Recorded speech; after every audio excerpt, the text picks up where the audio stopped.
Fundamental theorem of calculus, part one, says that if you take the derivative of the integral of something from a constant to x, your derivative is just going to be that same function, but you're using x's instead of t's. So the derivative of the integral from 2 to x of t e to the 3t is x e to the 3x. Same kind of deal for this next one here. The derivative of the integral from 4 to x of cosine of t over t squared is going to be cosine of x over x squared. End of story. The third one's a little bit harder because the top thing now isn't just x, it's x squared. So when the thing that's in your limit of integration is more complicated, we're going to plug that in for our variable, and then we're going to end up multiplying by its derivative at the end of the process. So here, the derivative of the integral from 7 to x squared of u over sine of u du, I'm going to plug in the x squared wherever I see my variable. So I'm going to get x squared over sine of x squared, but then what do I have to multiply by? Yeah, 2x. And yeah, you could rewrite this as 2x cubed over sine of x squared, but that's not really necessary, so we won't do it. And then finally, this last one here, the only thing that's complicated for this one is that the x is in the bottom limit instead of the top limit. That's just going to change the sign. So we could, we're not going to, but we could rewrite this as the derivative of negative of the integral from 3 to x of the square root of 1 plus t squared dt. And then we would end up getting negative square root of 1 plus x squared.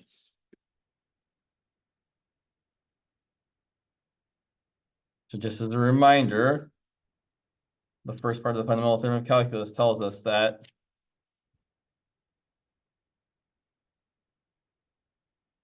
I'm going to write it in two different ways. Well, I'm going to write two different things, really.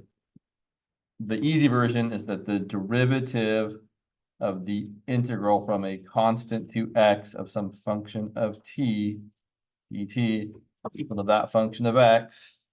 And the slightly more general version is that the derivative of the integral from a to g of x of f of t dt is equal to f of g of x, where we're plugging in g of x for t, and then we're multiplying by the derivative of g of x. So what I really want to point out here is whenever you're being asked to find the derivative of some integral, you're never being expected to actually do the integral. Right? The whole point of this fundamental theorem of calculus thing is that we get to skip finding the antiderivative here and just say, oh, we know it's going to be the function you started with.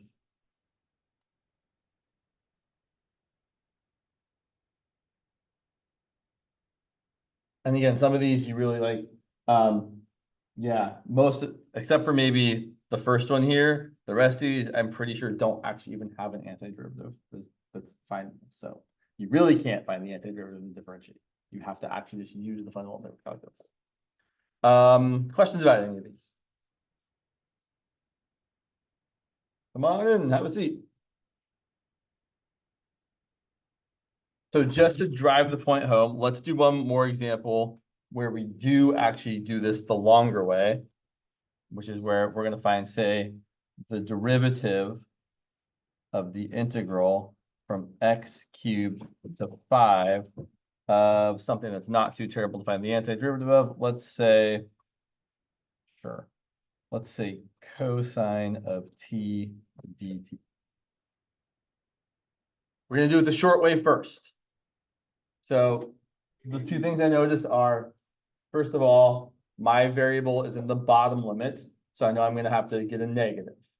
It's going to be negative. And then I'm going to plug in the x cubed for t. So I'm going to get cosine of x cubed multiplied by the derivative of x cubed, which is 3x squared. And that's our answer.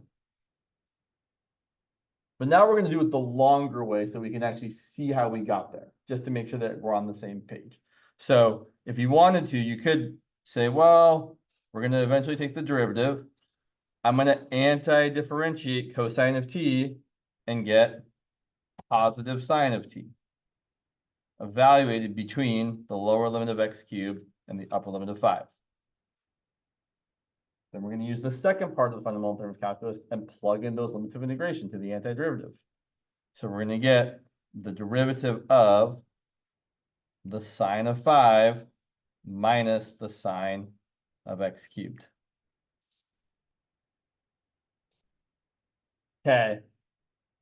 Oh.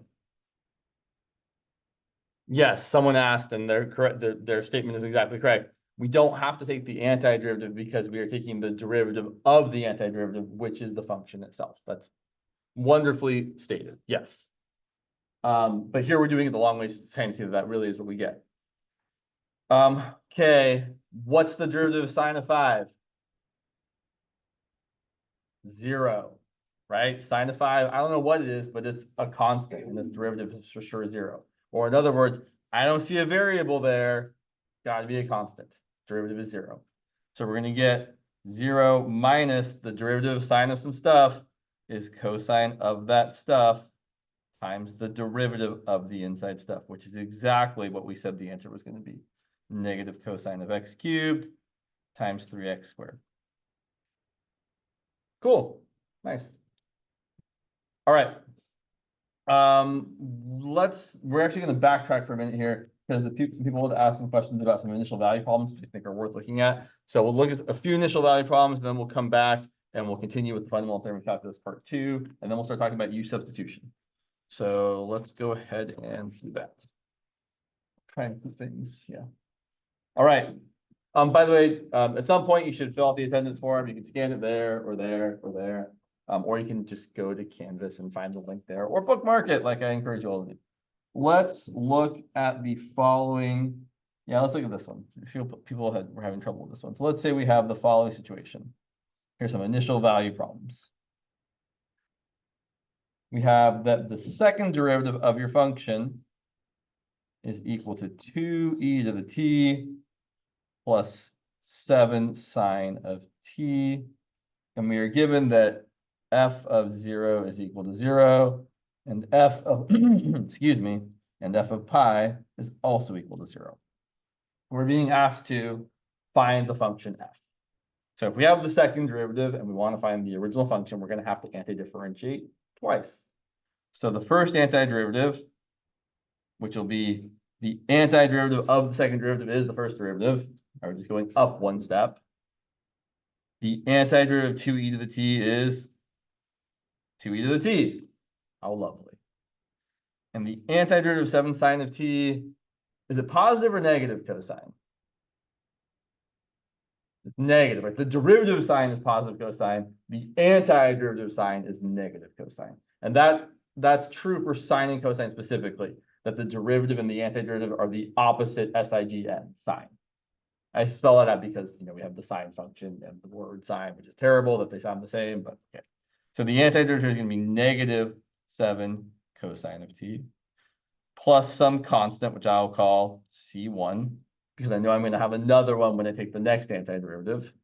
So then the next antiderivative, I should actually pause for a second here. I would point out that if they had told me f prime of something was equal to something, I would plug that in right now to find that constant C1. But they didn't, so I'm going to move on and say that the antiderivative of that, which is f of t, well, the antiderivative of 2e to the t is still 2e to the t. The antiderivative of negative 7 cosine of t is negative 7 times sine of t, because the antiderivative of cosine is positive sine. The antiderivative of the constant c1 is c1 times your variable t plus a new constant c2. And now we have done as much antidifferentiating as we can. Now we're going to plug in our initial values to find our initial conditions, I guess is a better word to say, whatever, and find C1 and C2. And if it were up to me, I guess it is, I would always choose to plug in 0 first if I have the option of plugging in 0. It's usually going to be easier. So if I plug in t equal to 0 and f of 0 equal to 0, I'm going to get 0 equal to 2e to the 0 minus 7 sine of 0 plus c1 times 0 plus c2. So simplifying this, we have 0 equal to 2 times 1 minus 7 times, what's sine of 0? Is it 0 or is it 1? It's 0. Cosine of 0 is 1. Speaking of which, I posted on Canvas yesterday an announcement. There is a trig review that Jen is running. I think it's in this room on Friday from 3 to 4:30. If you feel like you could use some brushing up on trig, like how to evaluate trig functions at certain values and stuff like that, everyone is welcome to come. It's specifically for 17B students, so it'll just be other people who are maybe not, they don't have to be in the co-class, but anyone in 17B is welcome. So if you have a friend in 17B who's not coming here and they want some help with trig, Friday, 3 to 4:30. I know it's Friday afternoon, but that's the time we found. So, and then next week, I think we have a review of something else. I don't remember what it is exactly, but I will certainly post about it before it comes up. So if you're looking for some help with trig, I would certainly encourage you all to attend. So I've got 2 minus 0 plus 0 plus C2. So I end up getting just 0 equal to 2 plus C2. So C2 is equal to -2. Great. And now I'm going to plug in the other value to find C1. So let's see. If I plug in pi, f of pi should be equal to 0, which would be equal to 2e to the pi minus 7 sine of pi plus C1 times pi plus C2, which is -2. Almost ran out of room. So I'm going to solve for C1. So let's see, I've got 0 equal to 2e to the pi. Sine of pi, also 0. C1 times pi minus 2. I personally would choose to leave the C1 times pi on the right-hand side so I don't have the negative coefficient in front of it. I feel like it's better this way. So I'm going to leave this here, and I'm going to add 2 to the left and subtract 2e to the pi equal to C1 times pi. And then finally, all this divided by pi is my C1 constant. And then at the end of the day, I then have to go back and plug each of these into my function to actually find my answer. So my final answer should be that f of t is equal to 2e to the t minus 7 sine of t plus this value 2 minus 2e to the pi over pi times t plus C2, which is plus -2 or just -2. And there's our final solution to this initial value problem.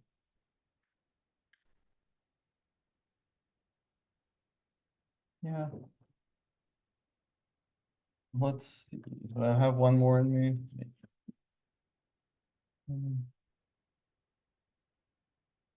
Yeah, I like this one, sure. That's not really an initial value problem. Never mind. Sure, we can go on. So let's look at this other one. So these are problems that I'm taking from Tamer Galiev's web work problems and just kind of modifying a little bit so that because people had initial value problem questions about these. Let's look at this one, which is similar to problem 13. So here's what we've got.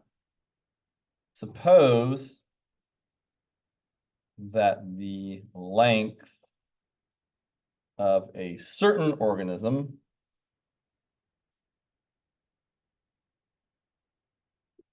at age x is given by the function L of x, which satisfies the differential equation dl dx equal to e to the -0.55x for x greater than or equal to 0.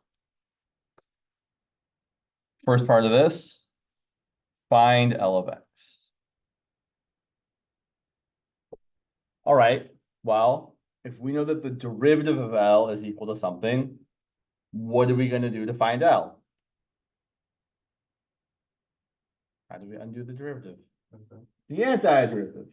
So L of x is the antiderivative of e to the -0.55x. So we're going to get the antiderivative of e to the -0.55x. And when I anti-differentiate e to the something times x, I'm always going to end up getting, I should say, e to a constant times x, right? Not any something, a constant specifically. I'm going to get e to that same thing, e to the negative 0.55x divided by negative 0.55 plus c.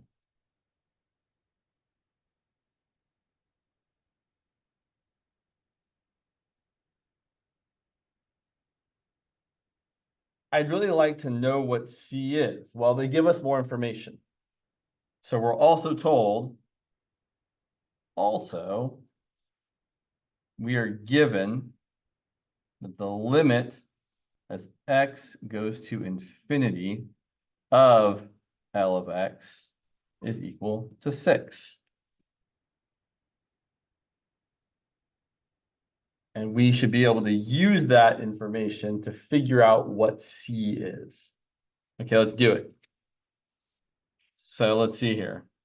So what we're really saying here is that the limit as x goes to infinity of e to the negative 0.55x divided by negative 0.55 plus c is equal to 6.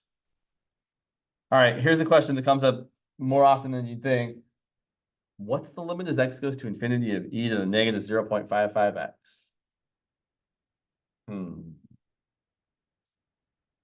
Well, let's think about the graph of e to the, I'm just going to say e to the negative x to e to the negative 0.55x, because really I'm getting the same kind of thing. If you look at the graph of e to the negative x, it looks like this. It's your usual e to the x graph, except flipped across the y-axis. So if x is going to infinity, what's happening to e to the negative x? Is it getting really big or is it getting really small? Getting really, really, really close to 0. Yeah, really small. So what's happening here is this part here is going to 0. So this limit ends up being 0 plus c. I should really write an arrow there. We're going to be getting 0 plus c on this side equal to 6. So that means our constant here is 6. So our function L of x is going to be e to the negative 0.55x divided by negative 0.55 plus 6. And that negative, I've kind of kept it in the denominator, maybe, I wouldn't say inappropriately, but that's not what I would usually do. I would probably actually write this as L of x equal to 6 minus e to the negative 0.55x divided by 0.55. Feels a little bit nicer to me. Okay, part 2. What's the size of the organism at age 0? So what is the size of the organism at age x equal to 0? Well, that seems pretty straightforward as far as what we need to do to find it. What are we going to do? Plug in x equal to 0. So we're going to get L of 0 equal to 6 minus e to the negative 0.55 times 0 is just 0 over 0.55. So our answer is kind of not nice, but it's 6 minus 1 over 0.55. And I personally would just, if I was having to answer this question in WebWork, I would type that in. I wouldn't try to use a calculator to get a decimal approximation. WebWork will do the decimal approximating for you. You should default to kind of giving an actual exact answer, not a decimal approximation, because WebWork doesn't like your decimal approximation usually unless you write a lot of digits. So if you're in Adele's class, this doesn't really apply to you, but if you're in Temergalia's class with WebWork, you should be careful. So I know that so since this in this case of e to the negative like number context, that's why you divided it by Correct. Exactly. Yeah. In fact, let's explore that for one more second here. If we were to say like, what's the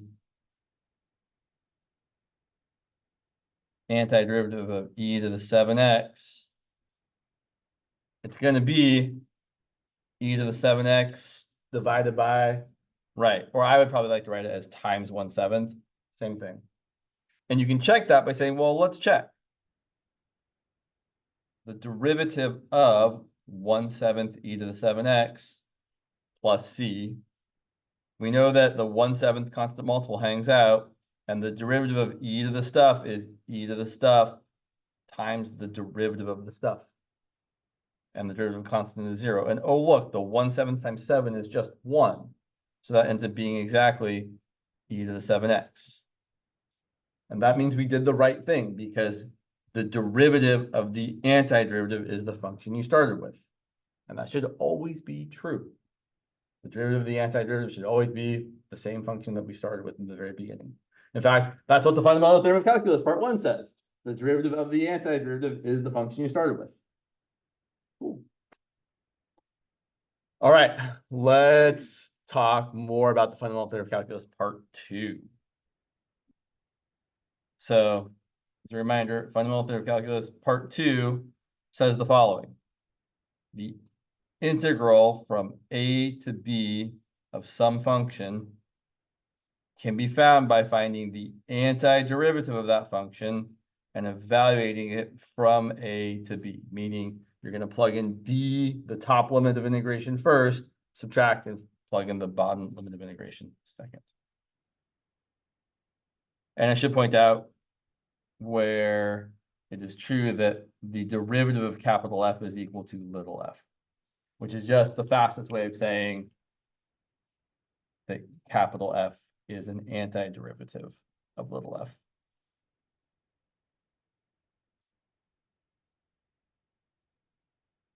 Technically, you can use any antiderivative, right? You can tack on any constant you want to, which means we don't. The constant I'm going to tack on every time is going to be +0 because that's the least terrible thing to have to do. So let's look at some examples. Sure, let's go. Yeah, wasted space here. Fine. Let's find the, we'll go over here. The integral, I should really say the definite integral from 1 to 9 of x minus 1 divided by the square root of x. So the whole reason we've been practicing finding antiderivatives is so that then we can find the antiderivative of this and then plug in our limits of integration to actually find the area under this curve above the x-axis. So I need to write this in a way that I'm able to antidifferentiate it.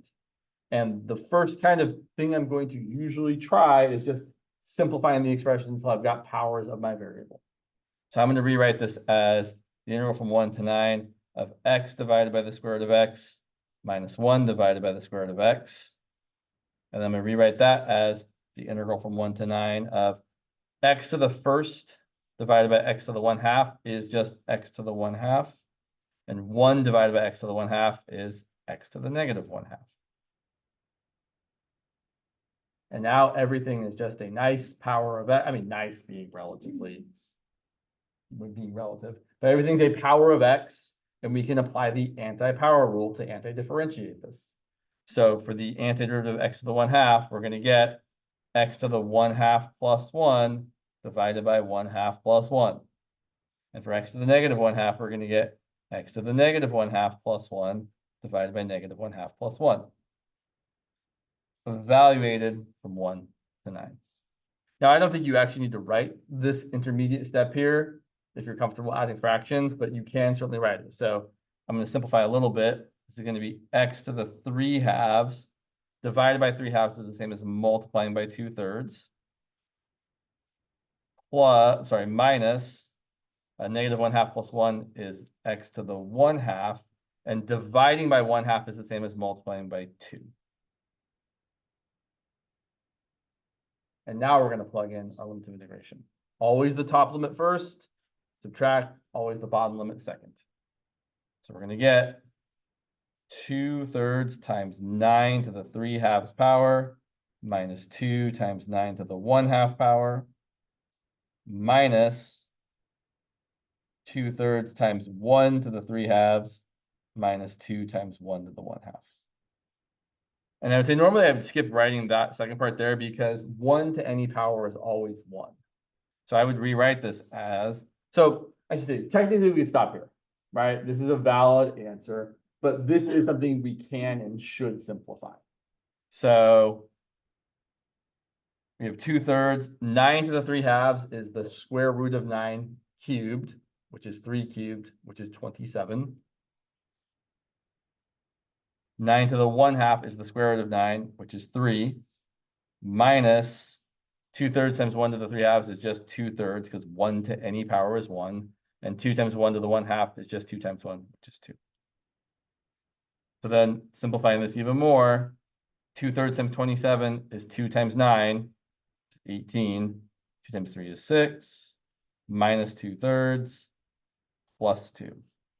So then we get 18 minus 6 is 12, plus 2 is 14.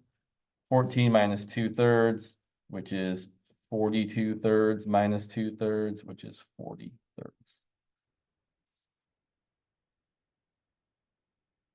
If I was doing this problem on an exam, I would stop here, or maybe here, and then do other stuff. And then if you have time at the end, come back and simplify this to your heart's content. But there's not a lot of points to be gained by going from this step to this step. At least that's what I think is true typically. Usually we care more about when we're grading and giving partial credit, seeing that you did the antiderivative correctly, you plugged in correctly. And yeah, we'd like you to simplify correctly, but that's worth less of the mental credit because you've done the hard calculus part. The rest is the still sometimes hard arithmetic part. Okay, questions about this? Okay, you're always welcome to ask questions. And if you have a question, probably means someone else has it too. But we'll do more examples. So most of these first examples are kind of just, you have to write it out in a way where you are able to anti-differentiate it. So if we look at something like this, the integral from 0 to 3 of x times 1 minus x quantity squared, we can just multiply this out. Now, if it was 1 minus x to the 20th power, we'd have to employ U substitution, which we're going to talk about shortly here. But if the power is small enough that you can actually multiply it out, you should just actually multiply it out. So we're going to get the integral from 0 to 2 of x times 1 minus x squared is 1 minus x times 1 minus x, which is 1 minus 2x plus x squared. And then we multiply the x through by each term, and we get the integral from 0 to 2 of x minus, 0 to 3, not 0 to 2. Apologies. Sorry about that. X minus 2x squared plus x cubed. And then we anti-differentiate, again, using the anti-power rule. The antiderivative of x to the first is x to the second over 2. Minus 2 times the antiderivative of x squared is x cubed over 3. Plus the antiderivative of x to the third is x to the fourth over 4. Evaluated from 0 to 3. I'm going to say this often. Well, actually, let's plug in. If I plug in, I'm going to get 3 squared over 2 minus 2 times 3 cubed over 3 plus 3 to the fourth over 4. Minus, when I plug in 0, I'm going to get 0 minus 0 plus 0. And what I'll say often is we don't always get 0 when we plug in 0. Right? Sometimes you'll get something that's non-zero, but a lot of the times you will get 0 when you plug in 0. So here we're just going to get minus a big fat 0. And then simplifying here, we have 9/2. 3 cubed divided by 3 is just 3 squared, which is 9. And 3 to the fourth, that is a 4. 3 to the fourth sometimes throws people, but you all know what 3 to the fourth is. What's 3 times 3? What's 3 times 3? What's 9 times 9? 81, right? So 3 to the fourth is just 9 times 9, which is 81. You get plus 81 over 4. And I don't really want to do any more simplifying, so I'm just going to write this as 9/2 minus 18 plus 81 over 4. Whatever that ends up being.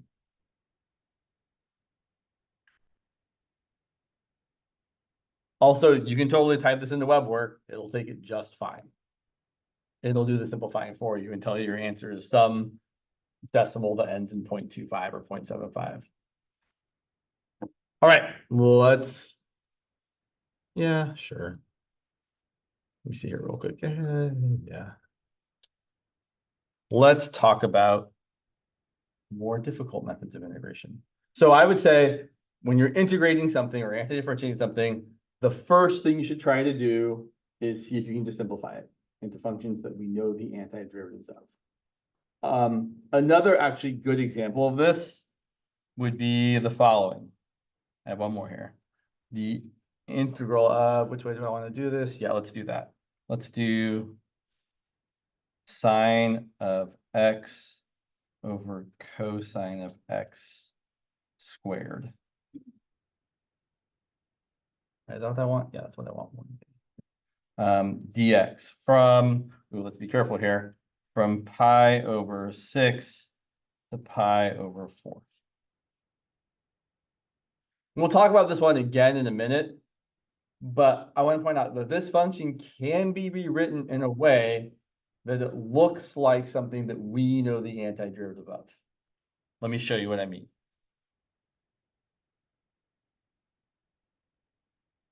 I'm going to rewrite this as sine, actually as, yeah, sure. Sine of x over cosine of x times 1 over cosine of x. So first, before I continue on, do we agree that these are the same thing? Is sine over cosine squared the same as sine over cosine times 1 over cosine? I think so, right? If we multiply this out, sine times 1 is sine, cosine times cosine is cosine squared. But now I'm going to rewrite these as trig functions with different names. Sine divided by cosine is also known as tangent. And 1 divided by cosine is also known as secant. And we definitely know a function whose derivative is equal to secant of x times tangent of x. Secant squared. Just say that one more time. Secant x. Yep, just secant of x. So the antiderivative here is secant of x evaluated between pi over 6 and pi over 4. So then we get secant of pi over 4 minus secant of pi over 6. I never remember what secant is, but I definitely know what cosine is. I know that cosine of pi over 4 is root 2 over 2, and cosine of pi over 6 is root 3 over 2. So secant is going to be the reciprocal of those things.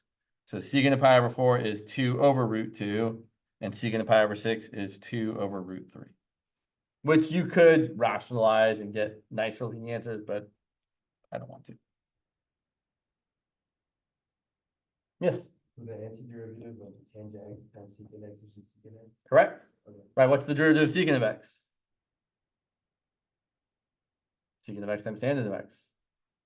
So that's how I'm getting there, right? Now, I will point out, if I were to ask this problem, I wouldn't expect people to do it this way. I'm showing you it this way so that you can see that sometimes we can just rewrite something so it looks like a derivative we know. Just like we're taking this, and I don't know how to anti-differentiate this from the get-go. I have to expand it into things that I know how to anti-differentiate. So the first kind of method of attack or plan of attack for trying to find an antiderivative is see if you can simplify it and make it look like something you know how to anti-differentiate. That's not always going to work. And that's kind of what I will say right now. That's what makes this class hard. That's what makes antiderivatives hard in general, is unlike differentiation, where there's a very prescriptive thing to do. You have a function that looks like this. We know we have to use either the product or the quotient or the chain rule. That's not true with antiderivatives. You have to look and be like, I'm going to try something and it might not work. And then you're going to try something else and it might not work. You might have to try 2 or 3 things before you actually find the right thing to do to integrate or anti-differentiate something. So I would encourage you all to get used to trying the wrong thing. It's going to be okay. No one's going to die. It's just going to be, you're going to try something, it's not going to work, and you're going to try something else. It's really okay. But you have to be willing to try a thing. So get used to be like, yeah, I'm just going to try letting this, I'm going to try use substitution. And I would say, if you have simplified something and it doesn't look like you know how to anti-differentiate it still, that's when I would then go to my next method of integration, which is always going to be, for me, try a U substitution.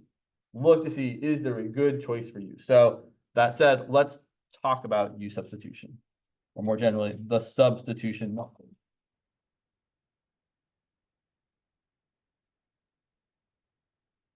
And we'll start off with an example. Of course, we'll start off with an example. How else would you do it?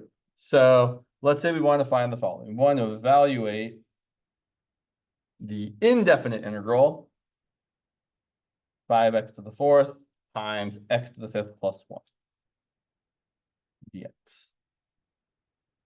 Something I want to say here. Oh yeah, so indefinite integral, same as finding the antiderivative.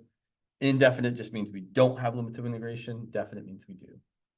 So here, we're going to do this in two different ways. The first way is we're just going to multiply it out. So method one, multiply it out. So we're going to get the antiderivative. Let's see, 5x to the fourth times x to the fifth is 5x to the ninth. And 5x to the fourth times 1 is 5x to the fourth. When we anti-differentiate this, we're going to get, I'm just going to use the anti-power rule. I'm going to get 5x to the 10th over 10 plus 5x to the 5th over 5 plus c.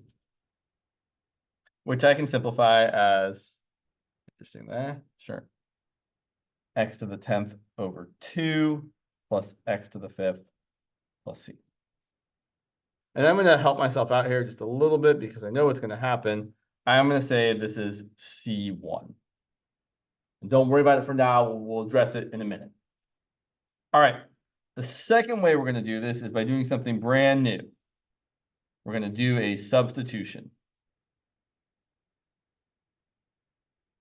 Typically called a U substitution. Substitution. I can spell, sure, yeah. Because we typically use the letter U as what we're subbing in. So we're going to let U equal some piece of this integrand. Again, right, where the integrand is the stuff that's being integrated or anti-differentiated. Here's how you want to choose your U. You want to choose wisely. Two things we wish to be true every time. They're not always both going to be true, but these are the things we look for to be true if we can get that. The easiest thing to look for first is you want to pick U that is stuck inside some other function typically. That's not really true here, right? The x to the fourth, sorry, the x to the fifth plus 1 isn't really stuck inside another function. It can definitely get multiplied out. But sometimes you might have like a sine of x to the fifth plus 1, or a square root of x to the fifth plus 1, or it might be in the denominator, or it might be in the exponent. So I'm looking in the places where things might be kind of stuck there and you can't multiply them out. The other thing, the more important thing that we want to also be true is that the thing we choose for U, and I'm going to say we're going to pick U equal to x to the fifth plus 1. We really want it to be true that the derivative of that, let's see, the derivative du dx, which is 5x to the fourth, we really want that derivative to also be in the integrand. And in this case, it is. So, and I'll write this part down in a minute. So let's do this. So after you've made this choice for U, and you see that the derivative is also in the integrand, then we have the job of actually rewriting this integral using the variable U instead of the variable x. So one thing I want to point out is it's vital that you make sure that dx turns into whatever it's equal to in terms of U. Dx isn't just equal to du. You can't just switch them willy-nilly. You have to actually see what dx and du are equal to in terms of each other. So I'm going to rewrite this equation as du equal to 5x to the fourth times dx. Some people like to solve for dx here and say that dx equals du over 5x to the fourth. That's not my personal preference of how to do it, but I'll do it that way a couple times later on in case that's how you're doing it. So I'm going to rewrite this once just to make it easier to see what I want to see. I'm going to put the thing next to dx that I know needs to be next to dx. You don't actually have to do this step, but I like to write this as the integral of x to the fifth plus 1 times 5x to the fourth times dx. And then I'm going to point out that 5x to the fourth times dx is exactly equal to du. And x to the fifth plus 1 is exactly u. But again, I'm going to say it again. I'm going to say it like 100 times. I can't stress enough. You really have to make sure the dx du transformation happens first, and then deal with the rest of the integrand after it. All right, so now I can rewrite this as the integral of u times du. Great. What's the antiderivative of u to the first power? Anti-power rule still applies, right? This is u to the first, not that we need to write the 1 there. And we're going to get u to the second divided by 2. plus a constant. I'm gonna call it C2. We're not done. If you have an indefinite integral or an antiderivative, your answer has to be in terms of the same variable we started with.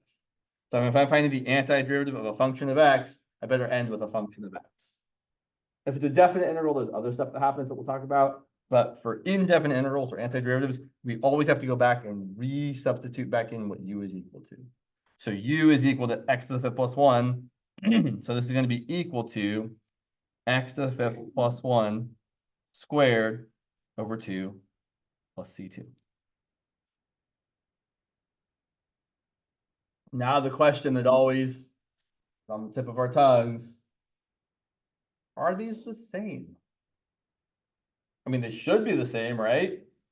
They're both the antiderivative of the same function. Let's check. Let's multiply this out.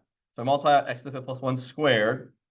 When you multiply something squared, it's the first thing squared plus 2 times the first thing times the second thing plus the second thing squared. This is going to be x to the fifth squared plus 2 times x to the fifth times 1 plus 1 squared, all divided by 2 plus c2.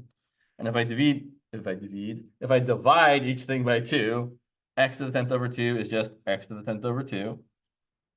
2x to the 5th over 2 is just x to the 5th. And 1 over 2 is 1/2.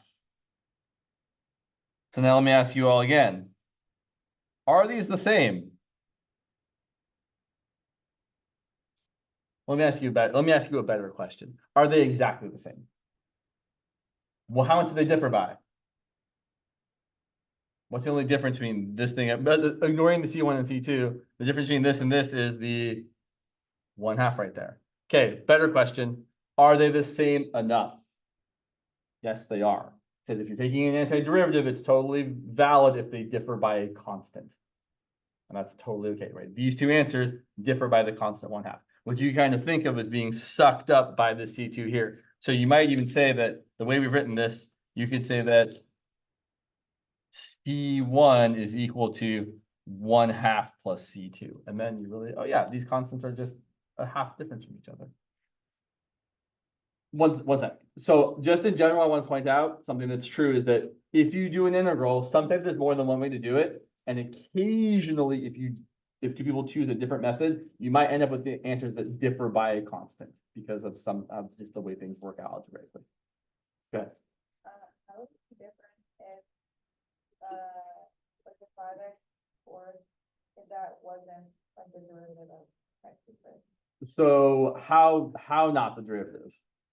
Like if the equation at the top was like 3x to 4. All right. All right. So here's what I'll say. That's going to be fine. In fact, we'll do it in a second. If it was a different power of x, though, then we'd have problems, and we might not be able to do a u substitution. So here's what I'm going to say very broadly. When you're doing a u sub, we don't have to worry about the constant. Meaning, if I'm picking u equal x to the 5th, as long as I have a something times x to the 4th, it doesn't really matter. We can always adjust for being off by a constant multiple. I think I saw a hand over here. Yeah, when you were finding the integral, when you were of u prime to u. Oh, that's not a u prime, that's a u to the first. Okay, u to the first equals u squared divided by 2 plus c2. I know where you got the u squared divided by 2, right? Because that's just the Anti-power rule. But what happened to the 5x to the 4th times dx? Well, it got replaced by du.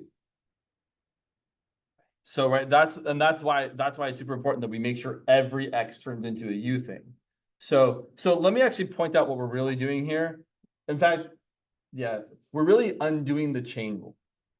So what we're saying is our function essentially looks like x to the 5th plus 1 squared over 2. And if I were to take, let's just write it up here. If I were to take the derivative, I'm going to write this as 1/2 x to the 5th plus 1 squared. The derivative of 1/2 x to the 5th plus 1 squared, well, the 1/2 hangs out.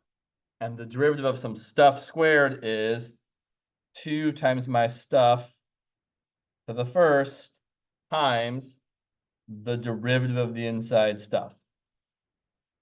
Oh, so I guess since we have du equals 5x to the 4th dx, therefore when we're taking the antiderivative, it kind of just like Right, it's not a factor. It's not, it doesn't matter because it's getting taken care of as the derivative of what our choice for u was. So, but what I want to point out, right, this is x to the fifth plus 1 to the first times 5x to the fourth, and that's just your u, and that's your u prime. So when you're trying to do a u substitution, you're really looking for, essentially, if you think about the chain rule, you're looking for the stuff that's the inner function in the chain rule. And I did pick that, right? My stuff is x to the fifth plus 1, and the derivative of my stuff is 5x to the fourth.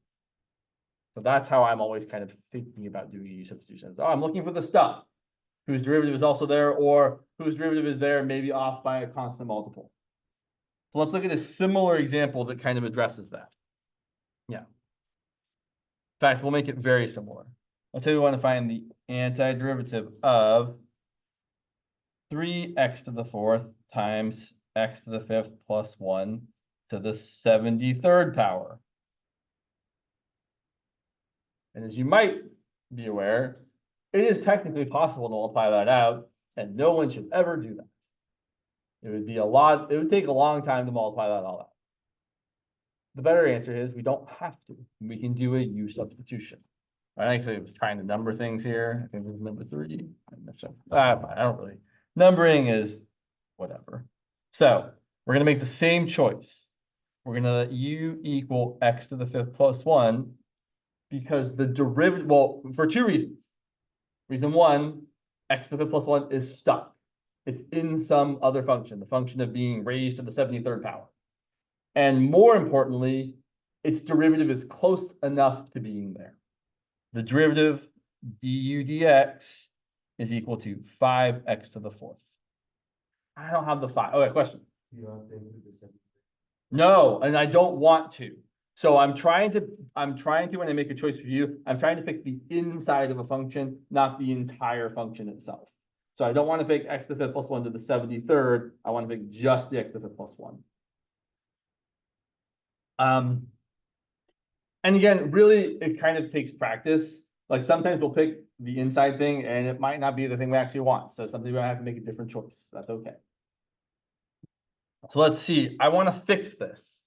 And I will show this 2 ways. I will show you the way I prefer and then the way you might prefer. I think they're both good. I like my way better, obviously. So I'm going to bring the dx over always. So I have du equal to 5x to the fourth times dx. And I don't have a 5 here. So I'm going to get rid of the 5 there. I'm going to divide both sides by 5 or multiply both sides by 1/5. So 1/5 times du equals 1/5 times x to the fourth. Sorry, 1/5 times 5 times x to the fourth times dx. So my 1/5 du is equal to just x to the fourth times dx. If we're off by a constant multiple, we can always adjust. So I'm going to rewrite this. I'm going to write this as the integral. I'm going to pull the 3 out in front. And you don't have to rearrange, but I like to rearrange. I have x to the fifth plus 1 to the 73rd times x to the fourth dx.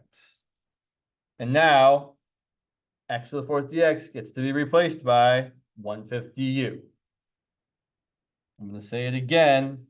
Make sure you change the dx thing into the du thing first. I will say it a lot. And then this x to the fifth plus 1 here is just u. So rewriting my integral in terms of the variable u, I'm going to get 3 times the integral of u to the 73rd power times 1/5 du. And I probably would have made the choice to bring that 1/5 multiple out in front and write it as 3/5 times the integral of u to the 73rd du. And now I'm going to use the anti-power rule, just like we did before. And I'm going to get 3/5 times u to the 74th power divided by 74 plus c. And then I'm going to plug back in what u is equal to. I'm going to end up getting 3/5 times x to the fifth plus 1 to the 74th power divided by 74 plus c. And that's a totally good way of doing it. It's the way I prefer to do u substitution, but not everyone is me. So let me show you a slightly different way of approaching this that some people tend to prefer. Do I have enough room here? Yeah, I might. Yeah, I probably have enough room here. So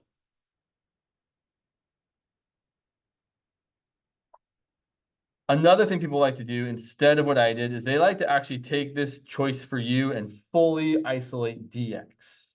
So if I divide both sides by, from here, if instead of dividing both sides by just 5, I'm going to divide both sides by 5x to the 4th. I'm going to take this, and I'm going to say that what I really have is now du divided by 5x to the 4th is equal to just dx on its own. The thing I don't like about this is that I'm going to be writing an integral at some point that has x's and u's in it, and that just feels like not great math to me. It's totally fine to do. I just don't like the way it looks. So I'm going to rewrite my integral, the integral of 3x to the 4th times x to the 5th plus 1 to the 73rd power times dx. I'm just going to replace dx with du divided by 5x to the 4th. So I'm going to rewrite this as the integral of 3x to the 4th times x to the 5th plus 1 to the 73rd times du divided by 5x to the 4th. Now let me ask everybody. That's a du, by the way. My u's are terrible. And I'm not good at writing the letter u. It's just not my favorite letter to write. It's too bad because u is what we use. Can I cancel anything? I can definitely cancel the x to the 4th divided by x to the 4th. And we should always be looking, if we're doing it this way, to cancel the variable that is below du. And then we're left with this kind of awkward integral. We have 3 times 1/5, so we have 3/5 integral of x to the 5th plus 1 to the 73rd du. We have to finish our u substitution. I like to kind of imagine this as like a translation problem, where we're translating from English to Spanish. We can't go halfway, right? It has to be all English or all Spanish, nothing in between, which I know is not reality, but you know, like all English or all Spanish, all u or all x, none of this x's and u's stuff. So I have to replace x to the 5th plus 1 with u. So I'm going to rewrite this as 3/5 integral of u to the 73rd du. And now we're exactly in the same place we were over here. And we're going to end up getting the same answer.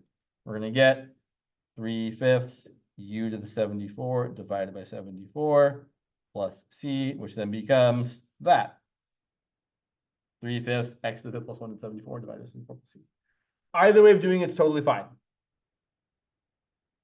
Most of the time. Which I know is not helpful, but it's true. Sometimes doing it the second way, if things aren't like perfect, doesn't work out so well. So not every u substitution is going to be perfectly nice and work out as nice as you want it to. And we'll see that a little bit later on. Questions about this before we do some more examples? Yeah. I don't know why it's like it's 1/5, 1/5, Mhm. you, one and that other one, like you never did 1/5. Right, because in the other one, the 5 was there, right? In the previous one, I had a nice 5x to the 4th already right there. So, but if I wanted to, I could have said here that I could have said 1/5 du is equal to x to the 4th dx. And then I could have just said, or I could have just said x to the 4th dx is going to get replaced by 1/5 du, but then the 5 times 1/5 would still multiply out to 1. So if you see that you have the nice coefficient that you want already there, we don't have to work quite as hard to make the transition from x's to u's. All right, let's look at some more.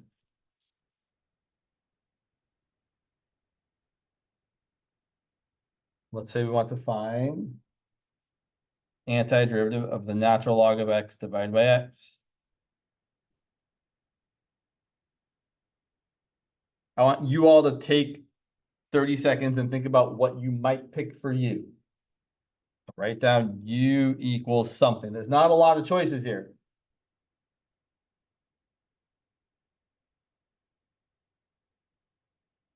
And then once you've taken your value, you find its derivative.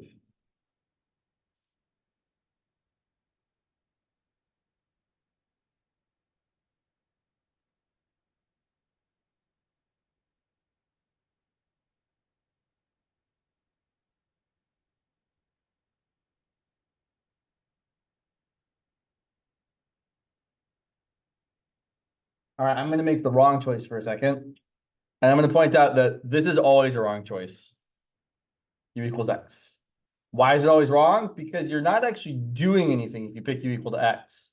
What's the derivative? What's the derivative of X? 1. So that means du equals dx. And if I made the change here, look what happens. This is going to become the integral of, well, let's see, dx is du. And then x becomes u. And the natural log of x is the natural log of u. And look, I've got the same integral, just using u's instead of x's. I haven't helped myself or gotten myself anywhere. So I want to point out that when it comes to u substitution, u equals x is never the right choice. Because you're just spinning your wheels. You're rewriting it with a different letter. Let me step aside for 1 second here. When it comes to integration by parts, which we haven't talked about yet, letting u equals x is a totally fine thing to do. If you're trying a u sub, you never want to let u equal x. But if you're trying integration by parts, oftentimes letting u equal to x and dv equal to the other stuff, I know we haven't talked about it yet, is a totally fine choice. And the right choice often. So that was the wrong way to go. Let's see the right way to go. So the only other plausible choice for you is the log of x. And it's a good choice for you because the derivative of the natural log of x is what? 1 over x. Oh, I have a 1 over x. That's great. It's working out perfectly. I'm going to do the usual thing. So I'll point out that most of the time people skip writing this and they jump straight to saying du equals whatever your derivative is multiplied by dx. That's often what people will write first when they're after they've made their u choice. They won't write this, but they'll just skip straight to that. We have that. Now, I think we can just say, oh yeah, look, there's our du. And so we could rewrite this as the integral of, well, du over there, and then the natural log of x is just equal to our u. Some people, oh, that's a little crooked there. Some people prefer an intermediate step. I prefer an intermediate step. I would like to have written this out as the integral of the natural log of x times 1 over x dx. Just to make it really obvious that I have exactly what I need.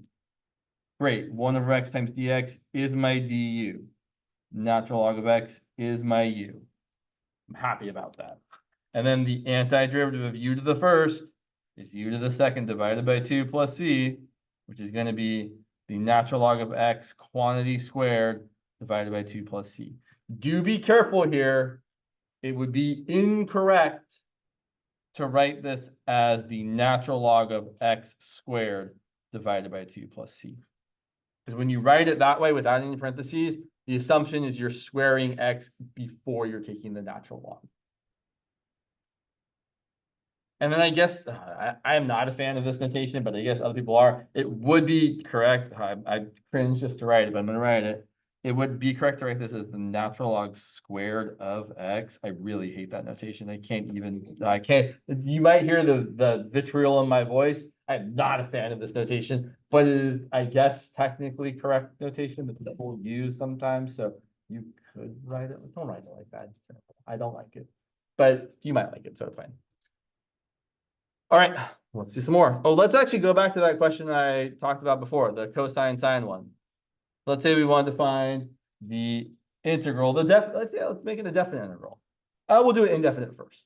Let's say I want to find the indefinite integral of, I forget, it was sine on top. Yeah, it was sine of x over cosine squared x dx. So this one can definitely be done as a u substitution. So I'm gonna let u equal cosine. For again, two reasons. One, it's kind of stuck, right? Because I could really actually write this integral as the integral of sine of x over cosine of x quantity squared. Cosine is stuck is in being squared, and it's also in the denominator. So it's definitely the better choice. And also it's the better choice because if I let u equal to cosine, my du, well, the derivative of cosine of x is negative sine of x. So my du is equal to negative sine of x times dx. And I essentially have that. I don't exactly have it. I'm off by a negative, but I can always adjust for being off by a constant multiple. So I'm going to fix that really quick. I'm going to say that negative du equals positive sine of x times dx. And we're going to rewrite this. We're going to rewrite this as, sure. I really do like to break it apart into the pieces. I'm going to write this as 1 over cosine of x squared times sine of x times dx. You don't have to do this, right? You could totally look at this right here and say, yeah, my sine of x dx is equal to my negative du, and my cosine of x is equal to my u. But I'm going to do that here. There's my negative du. There's my u. Let me point something out. I really encourage you not to write it like this. I'm going to get 1 over u squared. It looks like you're subtracting if you write it this way. I've written 1 over u squared minus du, but what I actually mean is 1 over u squared times negative du. So if you're going to insist on putting the negative sign there, then we need parentheses here. But what I really should actually write is just put the negative 1 constant out in front. Then we have negative integral of 1 over u squared du. And that's a pretty standard thing people do all the time. Whenever you have a constant multiple, whether it's a -1 or a 3/5 or a 2 or whatever, we just like to factor that out in front of the integral and leave it to the end. So now we're gonna rewrite this before we anti-differentiate it. I'm gonna rewrite that as the negative integral of u to the -2nd. And then we're gonna anti-differentiate, and we're gonna get u to the -1 divided by -1 plus c. Negative is going to be positive. So really that's just going to be u to the -1 plus c, which is equal to u is cosine, 1 over u plus c, which is 1 over cosine of x plus c, which is secant of x plus c. Just like we got last time. Well, not exactly, because last time it was a definite integral, but the antiderivative last time was also secant of x. And this is probably the more typical way of anti-differentiating this function, is by using a u sub, not by rewriting it as secant times tangent.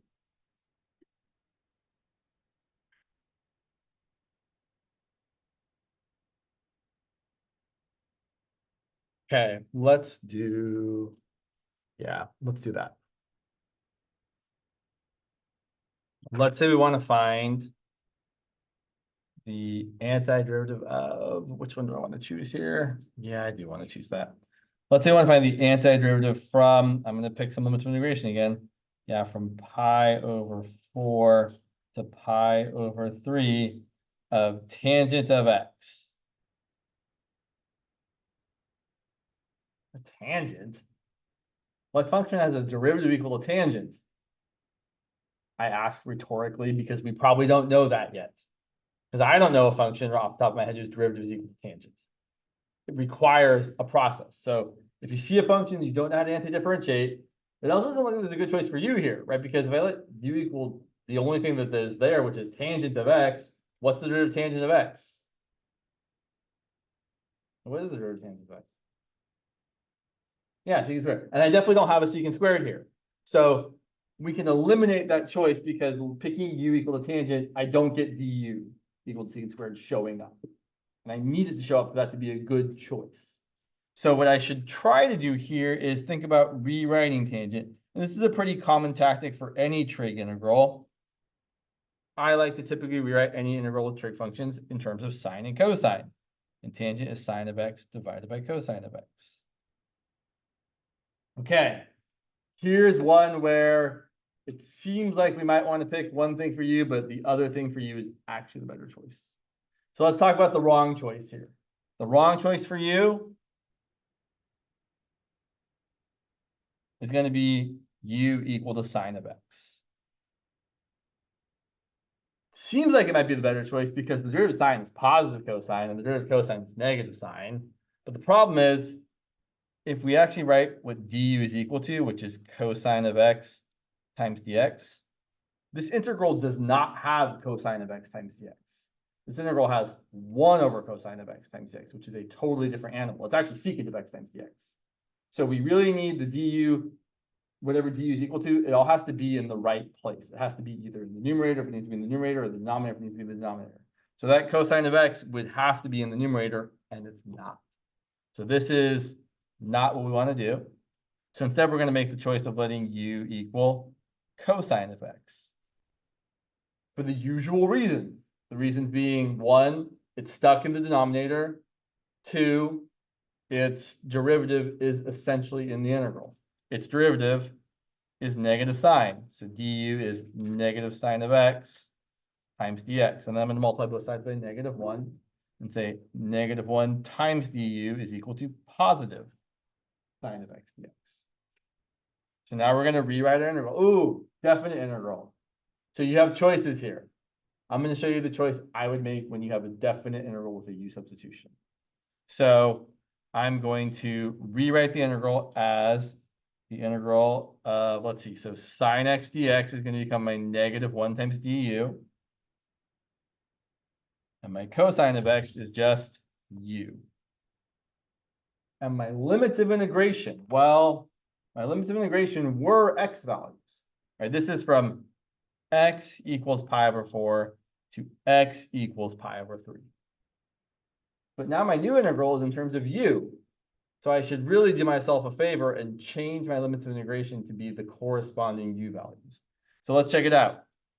If x equals pi over 3, that means that u is going to equal cosine of pi over 3, which is 1/2.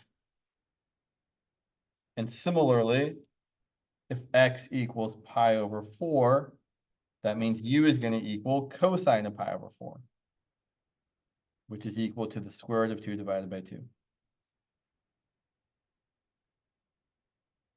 We'll do it another way as well, but this is the way I would recommend doing it. So my lower limit of integration is now going to be the square root of 2 over 2, and my upper limit of integration is now going to be 1/2. Here's the upside of doing it this way. The biggest selling point is doing it this way, you don't have to change back after you've done the antiderivative. You just get to leave it in terms of u and then plug in these u values. So here's what we get. I'm going to rewrite it one more time. I'm going to write it as negative the integral from root 2 over 2 to 1/2 of 1 over u du. I'm not going to do this, but I will point out, if you wanted to, you could eliminate the negative sign and change the order of integration. And you might do that because you might notice that root 2 over 2 is bigger than 1/2. Not necessary at all, but some people really have a preference for writing the bigger value on top and the lower value on the bottom. But we don't need to do that, but you could. So then we're going to get, oh, what's the antiderivative of 1 over u? Yeah, thank you. The natural log of the absolute value of u, evaluated from root 2 over 2 to 1/2. And then we plug in, and we're going to get the negative natural log of the absolute value of 1/2 is 1/2. So I'm going to drop the absolute value because I don't need to write it. Minus the negative natural log of the absolute value of a positive number is still that positive number. And I would probably rewrite this as the positive natural log of root 2 over 2 minus the natural log of 1/2. I would leave it like this, but I will point out, if you look in a textbook, this is probably not the answer you're going to see. A textbook would probably take it 2 steps further and write it as the natural log of root 2 over 2 divided by 1/2, because we have subtraction of logarithms and you can divide their arguments. And then even further and say, that's the natural log of just root 2. because the 2's cancel there. I point that out because I would certainly leave my answer, like, I would probably leave my answer right here. But if I wanted to like check the back of the book to see if the answer matched my answer, you might see that and be like, oh, you have to then kind of make sure that you can see that you can get from there to there. And yeah, our answer is the same, it's written differently. In fact, they'd probably actually write it as 1/2 natural log of 2, because you have natural log of 2 to the 1/2 power, and they would have brought the 1/2 down in front. Okay, so this is the way I would do a definite integral with a U substitution. But some people don't like to change limits of integration. Let me show you another way of going about this where we wouldn't have changed limits of integration. So let's say we got to the same spot right here where we have the integral of -1/u du, but we didn't change our limits of integration to u values. In fact, let me write in that this is u equals and u equals. I can't just leave the limits of integration how they were. I can either not write them at all, which I don't like to do, or write them down, but make the note that those are in fact x values.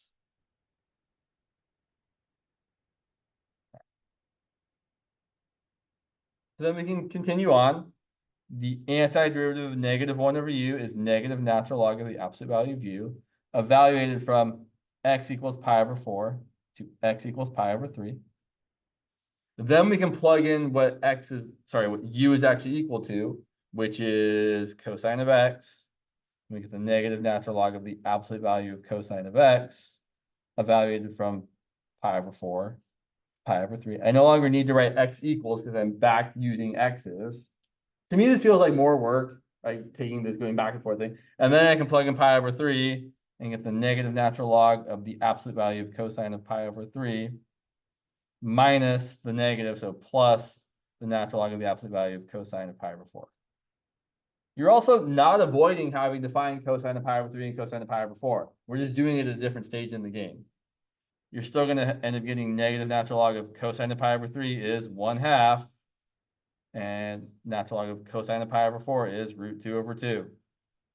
So we do end up with the same answer, right? My negative natural log of 1/2 plus natural log of √2/2 is the same as the answer here. I just feel like this is a worse way to get there. You can do it either way. I should back up for a second and point out that we did find the antiderivative of the tangent of x. So just as a side note here,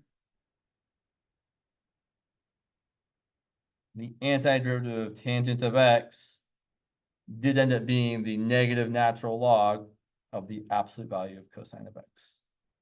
Let's see. Which I should just tell you, people sometimes choose to write in a different way. People sometimes prefer to write this as the natural log, they bring this -1 coefficient up as the power of cosine. They rewrite this as the absolute value of cosine of x to the -1 power. But when you have something to the -1 power, that's the same as its reciprocal.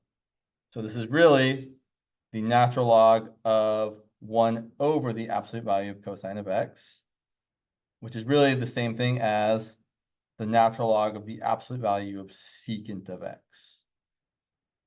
And that is the other way people like to write the antiderivative of tangent of x. And they are both valid. And if you look in a textbook, you will see often both of them written.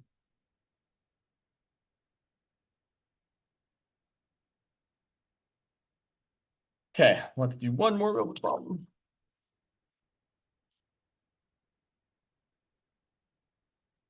So yeah, one more. We got, yeah, it's okay, it's 10:19. I shouldn't do another problem. I'll restrain myself.